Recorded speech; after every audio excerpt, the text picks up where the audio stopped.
Bahawalpur university کا دیکھ لو, Bahawalpur university میں 5500 لڑکیوں کا اسکینڈل آیا ہے. نہیں آئی بات میرا, جو ایف آئی آر کٹی ہے نا کتنی لڑکیوں کی, 5500.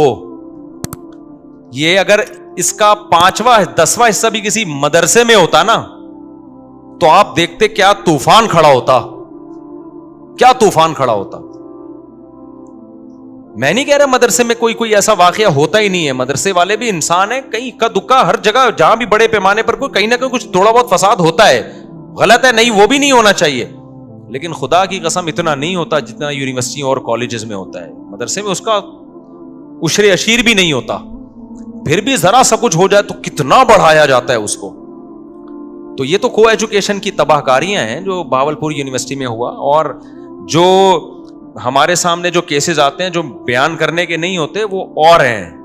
میرے پاس تو کیسز آ چکے ہیں کہ کیا کیا, جو سارے پروفیسر ایک جیسے نہیں ہوتے, لیکن پروفیسر کو کون سا دودھ کے دھلے ہوئے ہوتے ہیں, وہ بھی آدمی پہلے ٹیچر. جب آپ جوان خوبصورت لڑکیاں ایک پروفیسر کے سامنے رکھ دو گے, اس کو اپنی بیوی اچھی لگے گی؟ وہ کیا اپنی بیٹیاں سمجھ کے دیکھے گا؟ وہ کیا لگتی ہے ان کی جو آپ وہ کہتے ہیں کہ جی استاد جو ہے باپ کی طرح ہوتا ہے, باپ کی طرح ہوتا ہے. باپ تھوڑی ہوتا ہے وہ, باپ تھوڑی ہوتا ہے. وہ روزانہ یونیورسٹی میں ایک سے ایک لڑکی آ رہی ہے, پروفیسر صاحب دیکھ رہے ہیں پروفیسر کا میٹر کیا ہو رہا ہے, گھومے گا. وہ آدمی پہلے پروفیسر, اور کون سا اس نے تبلیغ میں 4 مہینے لگائے ہوئے ہیں, اور میں تو کہتا ہوں 4 مہینے لگایا ہوا بھی پھسل سکتا ہے. تو کیوں اپنے آپ کو فتنے میں ڈال رہے ہو بھائی صاحب؟ اور بہت عجیب واقعات ہیں.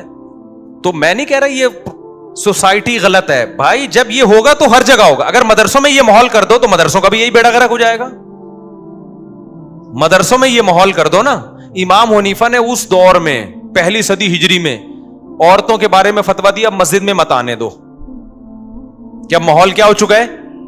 وہ اتنے سال پہلے, اور بہت سارے اسلاف نے فتویٰ دیا, کچھ نے اس فتوے سے اتفاق کیا, کچھ نے اتفاق نہیں کیا. اس زمانے میں تو میری رائے یہ کہ آنے دینا چاہیے, کیونکہ آنے میں بھی فتنہ ہے, نہ آنے کا جو فتنہ ہے وہ اس سے زیادہ ہے.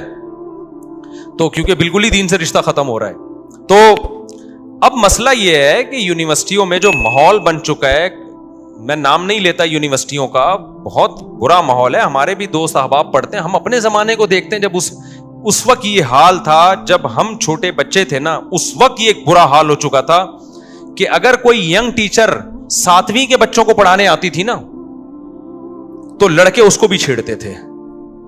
یہ اسکولوں کا حال تھا.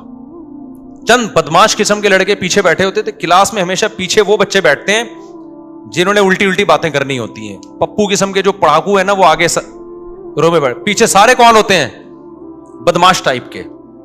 ان کی باتیں آپ جا کے سنو تو پتا چلتا ہے اصل یہ ہیں, ٹھیک ہے نا.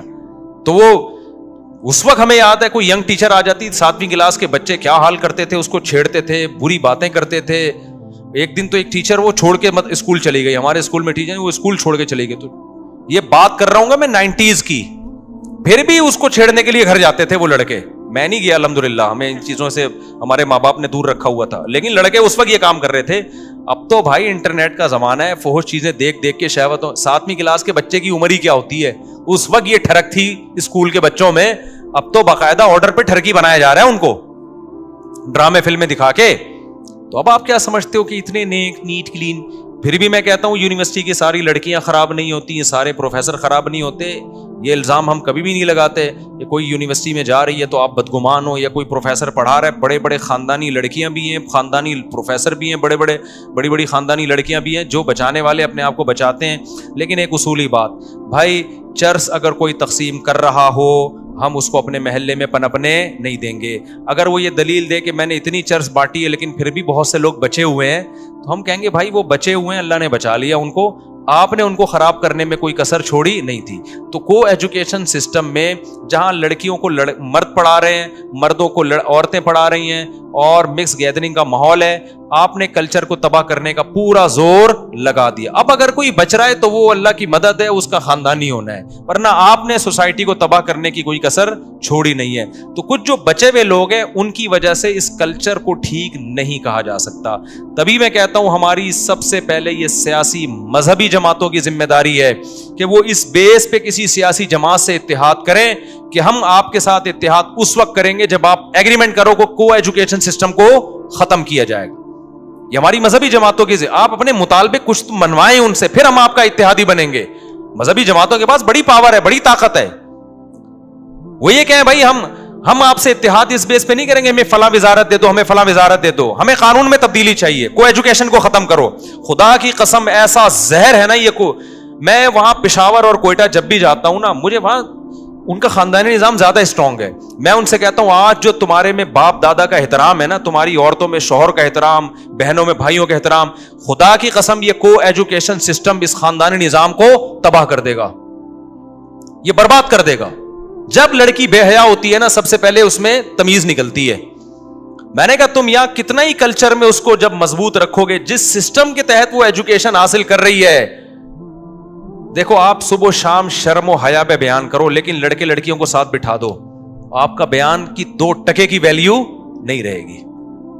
میں نے کہا آپ جتنا ان کو حیا, جب آپ نے ان کو لڑکیوں کو سامنے بٹھا دیا لڑکوں کے ساتھ, اور فیمیل میل کو پڑھا رہی ہے, میل فیمیل کو, حیا کیا ہو جائے گی؟ یہ دقیانوسی والی باتیں لگیں گی کچھ دنوں میں. میں نے کہا پھر اس کے بعد جب بے حیائی ایک دفعہ آ گئی نا, تو پھر باپ نہیں رہتا, ماں نہیں رہتی, شوہر نہیں رہتا, بھائی نہیں رہتا, تو تمہارے کلچر کی واٹ لگ جائے گی. لیکن کوئی جتنی مرضی چیخ لو یار, کوئی آواز نہیں اٹھاتا. تو سیاسی تنظیموں جو مذہبی ہیں ان کی پہلی ذمہ داری ہے, بولے بھائی ہم اتحاد, ان کے پاس پاور ہے نا, وہ خود حکومت بنا نہیں سکتی, لیکن ان کے اتحاد سے حکومتیں بنتی بھی ہیں, گرتی بھی ہیں. وہ یہ مطالبہ رکھیں بھائی ہم آپ کے ساتھ اتحاد کا ہاتھ اس وقت بڑھائیں گے, ہمیں وزارت دو نہ دو, لیکن یہ ایگریمنٹ کرو کہ یہ کو ایجوکیشن اسکولوں سے بھی ختم, یونیورسٹیوں سے بھی ختم. لڑکیوں کے الگ کالج ہوں گے, لڑکوں کے الگ کالج, لڑکیوں کی یونیورسٹی الگ ہوں گی, لڑکوں کی الگ. جتنا پاسبل ہے اتنا تو کرو نا, اور نہیں ہوتا کم سے کم آخری درجہ اتنا کر لو کہ جو لڑکیاں صحیح ماحول میں پڑھنا چاہتی ہیں ایسے اچھے کالجز ہوں جو صرف گرلز کے ہوں, ایسی اچھی یونیورسٹی صرف لڑکیوں کی ہوں, تاکہ جو باپ چاہتا ہے کہ میں اپنی بیٹی کو ایجوکیشن سسٹم سے بچاؤں, اس کے پاس آپشن تو ہو کہ بھائی یہ والی یونیورسٹی ہے, یہ ایسی ہے جہاں صرف لڑکیاں پڑھیں اور اس کا معیار بھی اچھا ہو.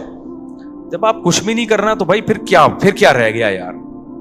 آپ اپنی اس طاقت کو دیکھو, ہمارے پاس محدود طاقت ہوتی ہے, ہر جگہ انسان اپنی فورس کو استعمال نہیں کر سکتا. تو کچھ چیزیں ہیں جن پہ آپ زور لگاؤ, عدالتی خلا کے خلاف آپ آواز اٹھاؤ, اس سے آپ کا خاندانی نظام اگلی نسلوں میں ایسا تباہ ہونے والا ہے کہ آپ کی سوچ ہوگی. میں جو چیخ رہا ہوں نا, میں پاگل تھوڑی ہوں, مجھے کیا یار, مجھے کوئی اپنے گھر والوں سے خوف تھوڑی ہے کہ وہ جا کے خلا لے لیں گے.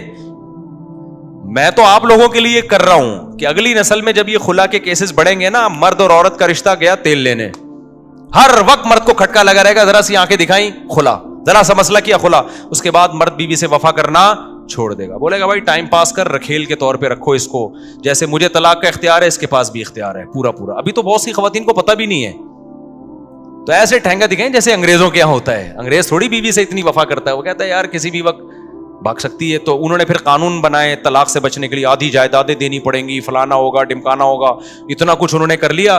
تو مرد پھر کیا کرتا ہے, وہ ریلیشن چھوڑ دیتا ہے, ڈیورس پیپر نہیں بناتا. اس کو پتا ہے یار میں نے ڈیورس دی تو آدھی پراپرٹی اس کی ہو جائے گی, تو پھر بہتر ہے کہ ویسے چھوڑ دو, پیپر میں ڈیورس مت دو, تو ایسے چھوڑ دیتا ہے. تو میاں بیوی کا رشتہ گن پوائنٹ پہ تو ہو ہی نہیں سکتا. اسلام نے احسان کیا عورت کے اوپر, عورت کو بتا دیا بھائی جب تک یہ نہیں چھوڑے گا تم نہیں جا سکتی. اس سے عورت بھی گزارا کرتی ہے, بھائی اب ہو گئی اب چلاؤ, اس کے مزے پھر آخری عمر میں اٹھاتی ہے عورت. اور مرد بھی پھر کہتا ہے یار میری ہے تو کوئی بات نہیں یار, اس کے لیے جائیدادیں بناؤں گا, اس کے لیے گھر بناؤں گا, میرے بچوں کی ماں ہے. جب مرد کو پتا چل جائے کہ یہ رشتہ کبھی بھی کورٹ کے ذریعے بھاگ سکتی ہے, اور عورت کو بھی بھاگنے کا, تو عورت میں برداشت ویسے ہی کم ہے. جنہوں نے بھی خلے لے کے میاں سے بھاگی ہے نا, اس کے بعد ان کی زندگی عذاب میں گزری ہے.